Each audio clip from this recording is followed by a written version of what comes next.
সদ্যঘোষিত medical এন্ট্ৰেন্সত চাবুৱাৰ নীলোৎপলৰ খ্যাতি। সদ্যঘোষিত চিকিৎসা বিজ্ঞানৰ বাছনি পৰীক্ষাৰ ফলাফলত শিক্ষাৰ্থীৰে উত্তীৰ্ণ চাবুৱাৰ নীলোৎপল চেতিয়াই তেজপুৰ মেডিকেল কলেজত MBBS অৰ্থাৎ চিকিৎসা বিজ্ঞান অধ্যয়ন কৰিবলৈ পোৱা খবৰে উৎফুল্লিত কৰি তুলিছে চাবুৱাবাসীক।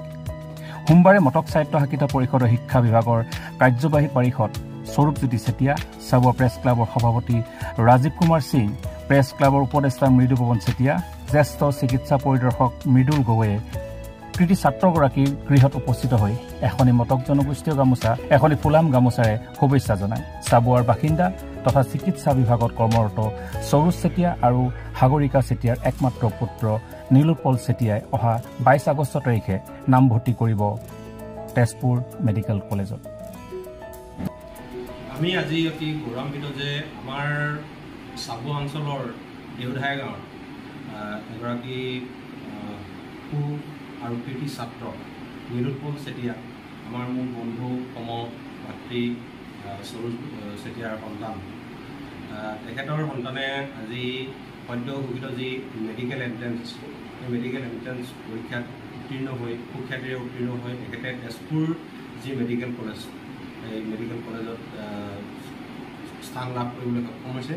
আমি তেখেতৰ ভৱিষ্যত উজ্জ্বল কামনা কৰিছোঁ। আজি আমি এই যি ফলাফল, এই ফলাফল শুনাৰ লগে লগে আমি আজি মটক স্বায়ত্ত শাসিত পৰিষদৰ শিক্ষা বিভাগৰ তৰফৰ পৰা তেখেতক আমি এখনি মটক জনগোষ্ঠীৰ গামোচাৰে তেখেতক আমি শুভেচ্ছা জনালোঁ। আৰু লগতে আমাৰ চাবুৱা প্ৰেছ ক্লাবৰ বিষয়ববীয়া ৰাজীৱ সিং, মুখ্য উপদেষ্টা মৃদুপৱন চেতিয়াসহ তেওঁলোকেও আহি তেখেতক যথেষ্ট শুভেচ্ছা জনাইছে আৰু তেখেতক ভৱিষ্যত উজ্জ্বল কামনা কৰিছে।